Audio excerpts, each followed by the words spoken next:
दोस्तों 28 जून 1914 में एक 19 साल का स्कूल में पढ़ने वाला स्टूडेंट ऑस्ट्रो हंगेरियन के प्रिंस को गोली मारकर कत्ल कर देता है और इस एक वाक़ये की वजह से जंग छिड़ जाती है।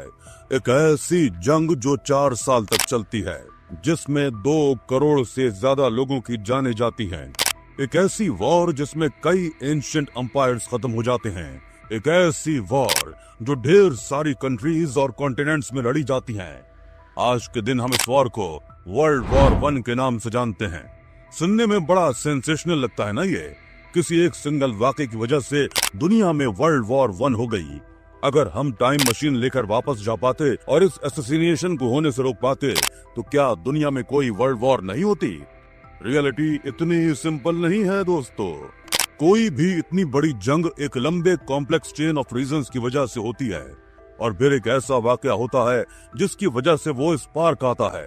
इमेजिन कीजिए, एक डायनामाइट का पहाड़ है यहाँ पर और मैं एक छोटी सी माचिस का इस्तेमाल करके इस पूरे डायनामाइट के पहाड़ को फोड़ देता हूँ। तो जो धमाका यहाँ पर हुआ है वो मेरी माचिस की वजह से नहीं हुआ, वो एक्चुअली में यहाँ पर एक डायनामाइट का पहाड़ था, इसलिए हुआ है। आइए आज की वीडियो में वर्ल्ड वॉर 1 को समझते हैं। साल 1914 में यूरोप का नक्शा कुछ ऐसा दिखता था। बीच में एक बड़ा ऑस्ट्रो हंगेरियन एम्पायर था जो आज के दिन ऑस्ट्रिया और हंगेरी के मुल्कों से कहीं ज्यादा बड़ा है। जर्मनी का जो एम्पायर था वो भी आज के दिन के जर्मनी से कहीं ज्यादा बड़ा है। पोलैंड का कोई मुल्क नहीं होता था। रशिया में रशियन एम्पायर था। आज के दिन के टर्की में ऑटोमन एम्पायर था। इसके अलावा यूनाइटेड किंगडम और फ्रांस थे। अब इंटरेस्टिंग चीज यह है जाननी दोस्तों कि ज्यादातर यूरोपियन मुल्क उस वक्त में मोनार्कीज थे, यानी एक राजा महाराजा का राज रहता था वहां पर। इनफैक्ट सिर्फ 3 मुल्क थे यूरोप में जो डेमोक्रेसीज थे, मोनार्की नहीं थे। सैन मेरिनो, फ्रांस और स्विट्जरलैंड। अब ईस्टर्न यूरोप में कुछ मुल्क हैं जैसे कि रोमानिया, बोस्निया, सर्बिया और बल्गारिया। इन्हें बल्कान कंट्रीज कहते हैं। याद रखिएगा, ये हमारी कहानी में काफी इंपॉर्टेंट है। अपनी कहानी का हम आगाज करते हैं साल 1878 से। रशियन एम्पायर और ऑटोमन एम्पायर के बीच में एक जंग हुई थी। ऑटोमन एम्पायर एक तरफ था और रशियन एम्पायर दूसरी तरफ, जो इन बल्कान कंट्रीज की मदद कर रहा था ऑटोमन एम्पायर से अलग होने में। इस जंग के कंक्लूजन में 1878 में ट्रीटी ऑफ बर्लिन साइन की गई थी। इस ट्रीटी के मुताबिक ऑस्ट्रो हंगेरियन एम्पायर को हक दिया गया था कि बोस्निया और हर्जेगोविना का जो रीजन है उसको ये एडमिनिस्ट्रेट कर सकता है टेम्पररीली, लेकिन ऑफिशियली ये ऑटोमन एम्पायर का पार्ट रहेगा ये एरिया। लेकिन अक्टूबर 1908 में ऑस्ट्रो हंगेरियन एम्पायर ने बोस्निया और हर्जेगोविना को इन्वेड कर दिया। उस वक्त का ये एक पॉलिटिकल कार्टून है जो बड़ा इंटरेस्टिंग है देखना। ऑटोमन के सुल्तान अपने हाथ पकड़कर खड़े हैं, हेल्पलेस फील कर रहे हैं, क्योंकि ऑटोमन एम्पायर की इंटरनल प्रॉब्लम्स शुरू हो गई थी, रेवोल्यूशंस हो रही थी। उस वक्त में बल्गारिया आजाद हो गया ऑटोमन एम्पायर से, जो आप बीच में देख सकते हैं एक इंडिपेंडेंट मुल्क बन गया है। लेफ्ट पर आप देख सकते हैं कि ऑस्ट्रियन महाराजा बोस्निया, फ्रांस और हर्जेगोविना ममालिक को छीनने लग रहे हैं, फाड़ कर मैप से छीनने लग रहे हैं। अब ये जो बोस्निया और हर्जेगोविना का मुल्क है ये 400 साल तक ऑटोमन राज के अंदर रहा, लेकिन आजादी मिलने के बजाय अब यहाँ पर एक और एम्पायर ने आकर इसे कैप्चर कर लिया। ऑब्वियसली जो बोस्निया में रहने वाले लोग हैं वो इससे बहुत गुस्सा थे, वो आजाद होना चाहते थे। इनकी नेबरिंग कंट्री सर्बिया में भी लोग बड़े गुस्सा थे इस चीज को होते देखकर। सर्बियन लोगों को बोस्नियन लोगों के साथ न सिर्फ एक ज्योग्राफिकल कनेक्शन था बल्कि एक एथनिक कनेक्शन भी था। एक्चुअली में ये जो सारी कंट्रीज हैं ईस्टर्न यूरोप की, इनकी एथनिसिटी है स्लेव्स की। बहुत से लोग इन ममालिक में रहने वाले कनेक्शन को फील करते हैं। इनफैक्ट अगर आप इस मैप के बॉटम साइड पर देखेंगे जो डार्क व्यू में कंट्रीज हैं, इन कंट्रीज के लोग अपने आप को साउथ स्लेव्स करके बुलाते हैं और बहुत से लोगों ने ममालिक में एक साउथ स्लेविक नेशन की भी डिमांड की है। तो सर्बिया ने कंप्लेन की यहाँ पर कि जो ऑस्ट्रो हंगेरी का जो एम्पायर है वो न सिर्फ बोस्नियों को इन्वेड कर रहा है बल्कि हमारे साउथ स्लेव्स को इन्वेड करने लगा है। अब इस मुल्क पर कब्जा करने से पहले ऑस्ट्रिया हंगरी के फॉरेन मिनिस्टर ने ऑलरेडी रशियन फॉरेन मिनिस्टर के साथ बात कर ली थी कि रशिया इससे ऑब्जेक्ट न करे। हम आपको पहले बता रहे हैं हम इस मुल्क पर कब्जा करने वाले हैं, और रशिया ने बात सुन भी ली थी क्योंकि रशिया को रिटर्न में कुछ और चाहिए था। इस नक्शे को देखिए, ये है ब्लैक सी, इसके नीचे सी ऑफ मरमर है, बीच में से ये स्ट्रेट ऑफ बॉस्फोरस गुजरता है इस्तांबुल को 2 में डिवाइड करते हुए। अब ये पार्ट ऑटोमन एम्पायर के पास था और रशिया इसे छीनना चाहता था। तो रशिया ने ऑस्ट्रो हंगेरियन एम्पायर से कहा कि हम इसे छीनेंगे, हम इस पर कब्जा जमाएंगे और तुम हमें कुछ मत कहना, और तुम वहाँ पर बोस्निया मुल्क पर कब्जा जमा लो, हम तुम्हें कुछ नहीं कहेंगे। अच्छी डील है, लेकिन एक प्रॉब्लम थी कि रशिया में बहुत से स्लेविक लोग रहते थे और रशिया के अंदर ढेर सारे लोग प्रोटेस्ट करने लगे। इस चीज को देख करके कैसे हम एग्री कर सकते हैं कि ऑस्ट्रो हंगेरियन एम्पायर वहाँ पर हमारे स्लेविक लोगों के ऊपर कब्जा जमा ले। रशियन एम्पायर ऑलरेडी कमजोर हो चुका था, इसे अपने लोगों की सुननी पड़ी। तो इस सीक्रेट एग्रीमेंट के बावजूद भी रशियन फॉरेन मिनिस्टर ने सर्बिया को सपोर्ट करना शुरू कर दिया। साल था 1909। अब ऑस्ट्रो हंगेरियन एम्पायर जर्मनी की तरफ देखता है और पूछता है कि अगर हमने सर्बिया मुल्क पर कब्जा जमा लिया और रशिया बीच में टांग आने आया, क्या तुम हमारी मदद करोगे? जर्मनी वाले कहते हैं कि क्यों नहीं भाई, हम तो बड़े पुराने दोस्त हैं, बिल्कुल मदद करेंगे। अब दूसरी तरफ रशिया फ्रांस से पूछता है कि देखो, ऑस्ट्रो हंगेरियन एम्पायर ने पहले बोस्निया मुल्क पर कब्जा किया और सर्बिया ने जब ऑब्जेक्ट किया इस चीज को लेकर, अभी ऑस्ट्रो हंगेरियन एम्पायर और जर्मनी साथ में मिलकर बात कर रहे हैं सर्बिया को अटैक करने की। ऐसा करते हैं, अब हम साथ में मिलकर इन दोनों के अगेंस्ट फाइट करते हैं। लेकिन फ्रांस कहता है कि मुझे क्या लेना देना बोस्निया से, वहाँ जो भी होता है जाने दो, मुझे इंटरफेयर नहीं करना इसमें। तो फ्रांस के मना करने पर अब रशिया चुपचाप बैठ जाता है और इससे बोस्निया का ये एनेक्सेशन एक्सेप्ट करना ही पड़ता है।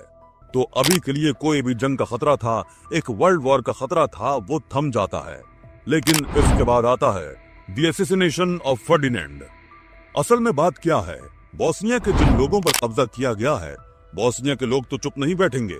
बोस्निया के लोग अपनी आजादी चाहते हैं। एक नई रिवोल्यूशनरी मूवमेंट की शुरुआत होती है जिसे कहा जाता है यंग बोस्निया। ये एक स्टूडेंट रिवोल्यूशनरी ग्रुप है। सर्बियन लोग इनकी मदद करने लग रहे हैं। इनका पर्पस है आजाद मुल्क बनाना। इनफैक्ट इनका पर्पस न सिर्फ बोस्निया और हर्जेगोविना को आजादी दिलाना है, बल्कि सर्बिया के साथ यूनाइट करना भी है। ये चाहते हैं कि ये एक साउथ स्लेविक नेशन बनाए। यूगोस्लाविया क्या नाम है? यूगो का मतलब होता है साउथ, तो साउथ स्लेविक कंट्री बने एक, जो कि स्पॉइलर अलर्ट में जाकर बन भी जाती है। हालांकि आज के जमाने में बनकर टूट भी गई है ये कंट्री। लेकिन एनीवेज 28 जून 1914 को ऑस्ट्रिया हंगेरी के जो प्रिंस हैं फर्डिनेंड, वो अपनी वाइफ सोफी के साथ बोस्निया की एनेक्स टेरिटरी में सफर करने जा रहे होते हैं। वैसे तो ये हिंदी वाला सफर करना चाह रहे थे, लेकिन जल्द ही इंग्लिश वाला सफर कर बैठे। 6 बोस्नियन रिवोल्यूशनरीज ने प्लान कर लिया कि वो इन्हें मारेंगे। सुबह के करीब 10 बजे एक रिवोल्यूशनरी जिनका नाम था कैब्रियोनोविच एक बॉम्ब फेंकते हैं फर्डिनेंड की गाड़ी के पास। लेकिन ये बॉम्ब गाड़ी से बाउंस होकर साइड वाली सड़क पर पड़ जाता है और 20 लोग इंजर्ड हो जाते हैं। फर्डिनेंड बचकर भाग निकलते हैं। ये जिस मीटिंग में जा रहे थे उस मीटिंग को कैंसिल कर देते हैं शौक में आकर, और बोस्निया के मेयर से कहते हैं कि हम आपके शहर घूमने आए और हमारा इस्तेमाल आपने बॉम्ब से किया, ये तो गलत है। प्रोग्राम कैंसिल करके ये हॉस्पिटल जाने की सोचते हैं कि जो लोग इंजर्ड हुए हैं उनसे मिल सकेंगे। हॉस्पिटल के रास्ते में इनकी गाड़ी गलती से एक गलत टर्न ले लेती है। जब ये गाड़ी मोड़ने लगते हैं वापस सही जाने के लिए, ये रियलाइज करते हैं कि एक्चुअली में ये एक रिवोल्यूशनरी के सिर्फ 5 फीट की दूरी पर आ गए हैं। एक 19 साल का स्कूल का स्टूडेंट गैव्रिलो प्रिंसिप, जिसकी मैंने वीडियो की शुरू में बात की, यही वो इंसान है जो गोली चला देता है फर्डिनेंड और उनकी वाइफ सोफी पर और कत्ल कर देता है ऑस्ट्रो हंगेरियन एम्पायर के प्रिंस का। गैव्रिलो प्रिंसिप को इमीडिएटली अरेस्ट कर लिया जाता है, लेकिन इसकी एज 20 साल से 2 महीने कम होती है और लॉ के हिसाब से फांसी नहीं दी जा सकती, तो इसलिए 20 साल जेल दी जाती है गैव्रिलो को इस असैसिनेशन के लिए। ट्रायल के दौरान ये कहते हैं कि मैं एक यूगोस्लाव नेशनलिस्ट हूँ, मेरा मकसद है सारे यूगोस्लाव्स को यूनाइट करना और मुझे फर्क नहीं पड़ता कि यूगोस्लाव किस स्टेट का हिस्सा बनेगा, लेकिन अभी के लिए मैं चाहता हूँ कि ऑस्ट्रिया से हमें आजादी मिले। ऑस्ट्रो हंगेरियन एम्पायर का महाराजा इस वाक़े को देखकर आग बबूला हो जाता है और गुस्से में आकर जंग छेड़ देता है सर्बिया मुल्क के खिलाफ। रशिया देखता है कि अब सर्बिया मुल्क पर कब्जा करने की कोशिश की जा रही है। रशिया पहुंचता है सर्बिया को बचाने। जर्मनी देखता है कि रशिया अब ऑस्ट्रो हंगेरियन एम्पायर के खिलाफ जा रहा है, तो जर्मनी पहुंचता है ऑस्ट्रो हंगेरियन एम्पायर को बचाने। इस बार फ्रांस भी पीछे नहीं रहता और फ्रांस पहुंच जाता है रशिया और सर्बिया की सपोर्ट में। यहाँ पर एक बड़ी इंटरेस्टिंग चेन बन गई है जिसे चेन ऑफ फ्रेंडशिप कहा जाता है। बड़ा ही इंटरेस्टिंग ये कार्टून है जो इस सिचुएशन को डिस्क्राइब करते हुए बनाया गया था। यहाँ पर इटली मुल्क एक्चुअली में ऑस्ट्रो हंगेरियन और जर्मनी के साथ अलायंस में था, लेकिन अपनी एग्रीमेंट से पीछे हट जाता है इटली दोनों को सपोर्ट करने से। क्योंकि एग्रीमेंट में कहा गया था कि अगर हमारे मुल्क के ऊपर कोई हमला होता है तब हम आपकी मदद कर सकते हैं। लेकिन यहाँ पर तो लिटरली ऑस्ट्रिया, हंगरी और जर्मनी इन्वेड करने लग रहे हैं सर्बिया मुल्क को, खुद से हमला करने लग रहे हैं, तो हम पीछे हट रहे हैं। लेकिन क्योंकि ऑटोमन अंपायर की दुश्मनी थी रशिया के साथ, तो ऑटोमन अंपायर पहुंच जाता है ऑस्ट्रो हंगेरियन अंपायर की सपोर्ट में। अब यहाँ पर यूनाइटेड किंगडम की भी इन्वॉल्वमेंट हो जाती है, क्योंकि फ्रांस, रशिया और ब्रिटेन की एक अलायंस ट्रीटी थी ट्रिपल ऑन्टेंट करके, और इस तरह से एक बड़ी जंग होती है, द ग्रेट वॉर, जहाँ पर ये सारी कंट्रीज एक दूसरे के साथ जंग पर आ जाती हैं। बाद में यूएसए और जापान जैसे मुल्क भी जुड़ जाते हैं इस जंग में ब्रिटेन और फ्रांस की सपोर्ट करने, और ऑब्वियसली जिन मुल्कों पर ब्रिटिश राज था जैसे कि इंडिया, वो मुल्क भी इन्वॉल्व हो जाते हैं इस जंग में। क्योंकि ब्रिटिश को सोल्जर्स की जरूरत थी, तो सबसे आसान ऑप्शन रहेगा कि जिन मुल्कों पर ब्रिटिश ने कॉलोनाइज कर रखा है, ऑब्वियसली उन मुल्कों के लोगों को इस्तेमाल किया जाए सोल्जर्स की तरह। तो ढेर सारे इंडियंस भी जाते हैं ब्रिटेन के बिहाफ पर इस वर्ल्ड वॉर 1 में पार्टिसिपेट करने के लिए। तो ऐसे आगाज होता है दोस्तों वर्ल्ड वॉर 1 का। लेकिन यहाँ पर एक बहुत ही जरूरी सवाल उठता है, ये सारे मुल्क क्यों इतने शौकीन थे एक दूसरे के खिलाफ जंग लड़ने के लिए? आज के दिन कुछ ऐसा हो जाए तो इतने सारे मुल्कों के बीच में जंग तो नहीं होगी। उस वक्त क्या ऐसा अलग था कि ये सारे मुल्क जंग पर गए? इसके 4 मेन रीजंस बताए जाते हैं दोस्तों, मिलिटरिज्म, इंपीरियलिज्म, नेशनलिज्म और अलायंसेस। नेशनलिज्म का यहाँ पर मतलब है दोस्तों बिना लिबरेशन के नेशनलिज्म, बिना आजादी का नेशनलिज्म। एक ऐसा नेशनलिज्म जो रेस पर बेस्ड हो, जो इस पर बेस्ड हो कि मेरी कंट्री बेस्ट कंट्री है दुनिया की, और जो बाकी कंट्री है उनके खिलाफ एक एग्रेसिव एटीट्यूड होना, बाकी कंट्रीज को एक निचली नजर से देखना। जब बिस्मार्क ने जर्मनी को यूनिफाई किया था 1871 में, वो नेशनलिज्म की बेसिस पर किया था। लेकिन फिर भी जर्मनी एक कॉन्स्टिट्यूशनल मोनार्की थी रशियन मोनार्की के अंदर। लोगों के अंदर इस नेशनलिज्म के जज्बात का इन राजा महाराजाओं ने फायदा उठाया, लोगों को कन्विंस किया कि यहाँ पर वॉर पर चले जाओ अपने मुल्क के लिए, और यहाँ पर उन्होंने वॉर डिक्लेयर की इंपीरियलिज्म के लिए, बाकी कंट्रीज को ऑक्यूपाई करने के लिए, उन पर कब्जा करने के लिए। अब यहाँ पर आप सोचेंगे कि अपने मुल्क को मैनेज करना इतना मुश्किल काम होता है, ये लोग अपनी कंट्रीज के बॉर्डर्स को क्यों एक्सपेंड करना चाह रहे थे, क्यों दूसरी कंट्रीज पर कब्जा करना चाह रहे थे और सर दर्द उठाना चाह रहे थे? इसका सिंपल आंसर है दोस्तों, लूट मचाना। राजा महाराजा दूसरे मुल्कों पर कब्जा करते थे, एक तो अपनी प्राइड के लिए, पावर पाने के लिए, ये देखो मेरे अंदर कितना इलाका आता है, इतने बड़े एरिया पर मेरा राज है, और दूसरा रिसोर्सेज को एक्सप्लॉइट करने के लिए इन एरियाज से कहीं पर सोना पाया जाता था उसे लूट कर अपनी ट्रेजरी में रखने के लिए। और सन 1900 तक ये जो काम था लूटने का, ये कैपिटलिस्ट कंपनीज भी करने लग गई थी, जैसे कि east India company. East India company ने तो पहले ही कब्जा किया था इंडिया के एरियाज पर और इंडिया की वेल्थ को ड्रेन करना शुरू किया था। इसलिए कई लोग इंपीरियलिज्म को हाईएस्ट स्टेज ऑफ कैपिटलिज्म कहकर पुकारते हैं कि कैपिटलिस्ट बाकी मुल्कों पर कब्जा करके इनके चीप लेबर और रॉ मटेरियल का फायदा उठाते हैं अपना प्रॉफिट कमाने के लिए। उस वक्त के एक फेमस कैपिटलिस्ट हेनरी फोर्ड, जिन्होंने फोर्ड कंपनी का आगाज किया था, उन्होंने इनफैक्ट खुद एक बड़ा फेमस डायलॉग कहा था वॉर और कैपिटलिज्म को लेकर। Do you want to know the cause of war? It is capitalism, greed, the dirty hunger for dollars. Take away the capitalist and you will sweep war from the earth. फिर था imperialism दोस्तों, ये बिना militarism के possible नहीं था। बहुत सारा पैसा खर्च करना पड़ता था इन कंट्रीज को मिलिट्री पर, ताकि ये और मुल्कों पर कब्जा कर सकें, simply by brute force. British की रॉयल नेवी उस वक्त में दुनिया की लार्जेस्ट नेवी होती थी, जिसकी मदद से ब्रिटेन अपने इतने बड़े इंपीरियलिस्टिक अंपायर को चला पाता था। उस वक्त की जो ये 6 ग्रेट पावर्स थी, Britain, France, Germany, Austria, Hungary, Russia and Italy, इनकी कंबाइंड मिलिट्री स्पेंडिंग 1870 में 94 मिलियन पाउंड्स के आसपास थी, और 1914 तक ये 4 गुना बढ़ चुकी थी। ये बहुत पैसा खर्च कर रहे थे ये सारे के सारे मुल्क मिलिट्री पर। इन सारे मुल्कों को इंपीरियलिज्म में काफी इंटरेस्ट था, ज्यादा से ज्यादा मुल्कों पर कब्जा जमाया जा सके, अपने अंपायर को बड़ा किया जा सके। और सबसे इंटरेस्टिंग चीज यह है दोस्तों कि जब यहाँ पर मैं मुल्क की बात करता हूँ, मेरा मतलब मुल्क से मोस्टली उस मुल्क के मोनार्क जो महाराजा उस अंपायर के थे, क्योंकि डेमोक्रेसी तो थी नहीं, लोगों की तो मर्जी सुनी नहीं जाती थी, सिर्फ एक इंसान जो टॉप पर बैठा है उसकी मर्जी चलती थी, और बड़े ही क्रूर राजा महाराजा थे यहाँ पर। जर्मनी में कैसर विल्हेम II उस वक्त जिन्हें बड़ा जालिम राजा माना जाता है, ये हमेशा डर में बैठे रहते थे कि ब्रिटेन, फ्रांस के रशिया कहीं जर्मनी पर हमला न कर दे। रशिया में जार निकोलस II जो अपनी जगह संभाल नहीं पा रहे थे, आखिरी एम्पायर रहे रशियन अंपायर के, और ब्रिटेन के हेड ऑफ स्टेट थे किंग जॉर्ज V। एक इंटरेस्टिंग फैक्ट बताऊं, ये जो तीनों राजा थे ये तीनों एक दूसरे के फर्स्ट कजिन्स थे, एक ही फैमिली के लोग थे ये लिटरली। 3 मुल्कों के राजा, इमेजिन कर सकते हैं। तो वर्ल्ड वॉर 1 एक तरह से यहाँ पर गेम ऑफ थ्रोन्स चल रहा था, लिटरली एक फैमिली फाइटिंग समझ सकते हैं इसे। कहा जाता है कि क्वीन विक्टोरिया ने कोशिश की थी इन तीनों के बीच में लड़ाई रुकवाने की, लेकिन उनकी डेथ के बाद ये पॉसिबल हो नहीं पाया। चौथा रीजन यहाँ पर बताया जाता है अलायंसेस। इन सारे मुल्कों के बीच में इतनी सारी पॉलिटिकल अलायंसेस देखने को मिली। 1882 में ट्रिपल अलायंस बनी थी जर्मनी, ऑस्ट्रो हंगेरियन एम्पायर और इटली के बीच में। इन तीनों कंट्रीज ने प्रॉमिस की थी म्यूचुअल सपोर्ट एक दूसरे को अगर किसी भी ग्रेट पावर के ऊपर हमला किया जाता है तो। दूसरी मेजर अलायंस बनी थी 1907 में ट्रिपल ऑन्टॉन्ट करके, ग्रेट ब्रिटेन, फ्रांस और रशिया के बीच में। ये अलायंसेस बनाने के पीछे ओरिजिनल रीजन ही था इंपीरियलिज्म।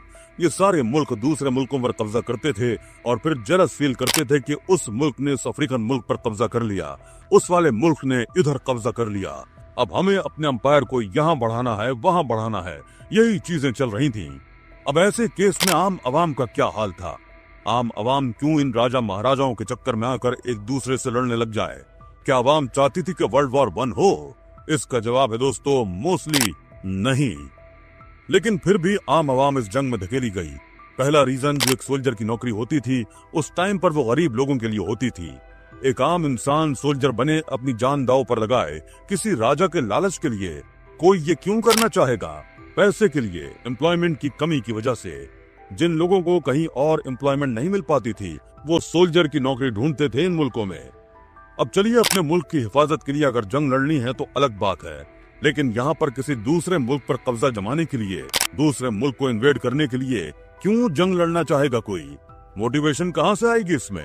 इसका जवाब है प्रोपेगेंडा जो फैलाया जाता था उस वक्त में। Linguistic nationalism.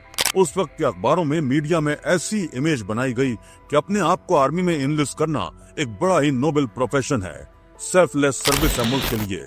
सोल्जर को बड़ा ही जेंटलमैन, डिसिप्लिन हीरोज की तरह दिखाया गया। वॉर को ग्लोरीफाइंग किया जाने लगा मीडिया में। फॉर एग्जाम्पल, ब्रिटेन एक टाइम पर रशिया के साथ क्रीमियन वॉर पर गया था और एक फेल्ड मिलिट्री एक्शन की वजह से 200 सोल्जर्स मारे गए थे ब्रिटिश के। लेकिन न्यूज़पेपर्स ने इस चीज को इतना बड़ा चढ़ा के हाईलाइट किया, जो आर्टिकल प्रिंट किया गया द टाइम्स लंदन में, उसमें कहा गया था the British soldier will do his duty even to certain death and is not paralysed by the feeling that he is the victim of some hideous blunder. मतलब top leadership ने वहां पर गलत डिसीजन लिए जिसकी वजह से सोल्जर की जाने गई। फिर भी इस चीज को एक हेरोइक एक्ट की तरह दिखाया गया। ब्रिटेन के जो मोनार्क थे उन्होंने एक ऑफिशियल पोएट को अपॉइंट किया था, अल्फ्रेड टेनिसन करके। उन्होंने एक पोम लिखी, charge of the light brigade. ये one of the first poem थे दुनिया में जो सोल्जर को हीरो की तरह दिखाती है। एक और फेमस इंग्लिश पोएट थे रूपर्ट ब्रूक करके। इनकी पोम्स द सोल्जर या फिर द डेड, वॉर और डेथ को एक ग्लोरियस चीज की तरह दिखाती थी। इनकी खुद की डेथ वर्ल्ड वॉर 1 में हुई थी और विंस्टन चर्चिल ने इनकी पोम का इस्तेमाल किया एक डेथ नोट की तरह बाकी और लोगों को रिक्रूट करने के लिए। तो इस तरह का वॉर मॉन्गरिंग प्रोपेगेंडा उस टाइम पर फैलाया जाता था। दिखाया जाता था कि जंग पर जाना अपने मुल्क के लिए बड़ी अच्छी चीज है। मैं यहाँ पर मुल्क कहने लग रहा हूँ क्योंकि मुल्क यहाँ पर कोई डेमोक्रेटिक कंट्री नहीं थी। मुल्क यहाँ पर एक राजा की हुक्मरानी का हवाला देता था और अब बेसिकली जंग पर जा रहे थे उस राजा के लिए। लेकिन हर कोई उस प्रोपेगेंडा के इन्फ्लुएंस में नहीं आया। काफी लोग तो उन मुल्कों में जो वॉर के कम्प्लीटली अगेंस्ट थे। बोल्शेविक्स में कार्ल लिब्कनेक्ट और रोजा लग्जमबर्ग, जर्मनी में socialist party, British labour party, Russia की सोशलिस्ट पार्टी। इसके अलावा कई और ग्रुप्स थे लोगों के, जैसे कि अनार्किस्ट और सिंडिकलिस्ट, जो इंटरनेशनलिज्म में यकीन रखते थे। कुछ लोग रिलीजन और ह्यूमैनिटी के बेसिस पर वॉर को अपोज करते थे, जैसे कि हेनरी फोर्ड या फिर वैलेंटाइन बल्गाकोव। और इसके अलावा रुडयार्ड किपलिंग जैसे इंटेलेक्चुअल्स और पोएट्स भी थे जो वॉर के अगेंस्ट थे। इन्हें आप जानते होंगे, जंगल बुक के ऑथर हैं ये। Recharge of the light brigade की पोम के अगेंस्ट इन्होंने काउंटर पोम लिखी थी, the last of the light brigade, जो हाईलाइट करती है कि किन बुरे हालात से सोल्जर को गुजरना पड़ता है एक जंग लड़ते वक्त। सिमिलरली विल्फ्रेड ओवन की कुछ पोम्स थी जो वॉर का कड़वा सच दिखाती थी। पॉइजनस फ्यूम्स, हाथ पैर घाव से भरे हुए खून की खांसी। अगर आप सही में समझ पाएंगे कि किन हालात से एक सोल्जर को गुजरना पड़ता है वॉर में, तो कभी भी आप वॉर को इंथुजियाज्म के तरीके से नहीं देखेंगे। शायद सबसे legendary anti war poem Thomas Hardy ने लिखी थी 1909 में, द मैन ही किल्ड। इस पोम में दिखाते हैं कि एक सोल्जर दूसरे सोल्जर को गोली से मार डालता है क्योंकि दोनों अनएम्प्लॉयड लोग थे जिनके पास कोई काम नहीं था। कुछ पैसे कमाने के लिए अपनी फैमिली के लिए वो सोल्जर की तरफ भर्ती हो गए, अपने मुल्क के लिए फाइट की और सामने आकर एक दूसरे पर गोली चला दी। लेकिन अगर यही दोनों लोग एक दूसरे को अच्छे से रेस्टोरेंट में मिलते एक दूसरे के मुल्क में, तो शायद खुशी खुशी एक दूसरे के साथ गाते और खाना खाते और जश्न मनाते। यही रीजन है दोस्तों कि हर सोल्जर जो वर्ल्ड वॉर 1 में लड़ा था वो इस खराब वॉर मॉन्गरिंग प्रोपेगेंडा की इन्फ्लुएंस के अंडर नहीं आया। और हमें कई केसेस ऐसे देखने को मिले जहां पर कई म्यूटिनीज हुई। फ्रांस में केस हुआ कि पूरी बटालियन ने हाथ खड़े कर दिए कि हम ये जंग नहीं लड़ रहे। रशिया में सोल्जर ने अपने ही राजाओं के खिलाफ जंग छेड़ दी। और सबसे इंटरेस्टिंग तो केस है द क्रिसमस ट्रूस ऑफ 1914। 1914 में जब वॉर चल रही थी, क्रिसमस का टाइम आया तो एक तरफ ब्रिटिश सोल्जर एक तरफ जर्मन सोल्जर साथ में आ गए क्रिसमस सेलिब्रेट करने जंग के मैदान पर। उन्होंने खाना एक्सचेंज किया, साथ में गाना गाने लगे और साथ में सेलिब्रेट करने लगे। क्योंकि लिटरली इन आम लोगों के लिए कोई रीजन नहीं था इस वॉर पर जाने का, लेकिन फिर इनको अपने कमांडर से ऑर्डर आया कि सब बंद होना चाहिए और वॉर वापस चालू की जाए। फिर पनिश किया जाने लगा सोल्जर को कि अगर कोई जंग नहीं करेगा तो हम उसे वैसे ही शूट डाउन कर देंगे, अपने ही सोल्जर को। कोई अगर यहाँ पर जंग छोड़कर भागेगा तो भी हम उसे पनिश करेंगे अगर कोई पकड़ा गया तो ऐसे भी पनिशमेंट दी जाती थी अपने सोल्जर को मजबूर करने के लिए कि यहाँ पर जंग लड़ी जाए। इवेंचुअली वर्ल्ड वॉर 1 हुई और एग्जैक्टली क्या हुआ अब इसकी बात करते हैं। आगे किसी वीडियो में इस वीडियो के एक पार्ट 2 में बात करते हैं कि एग्जैक्टली वर्ल्ड वॉर 2 में कौन सी कंट्रीज ने फाइट की, किन की जीत हुई और यहाँ पर इंडिया की इन्वॉल्वमेंट थी इस जियोपॉलिटिकल गेम में। उम्मीद करता हूँ वीडियो इंफॉर्मेटिव लगा होगा।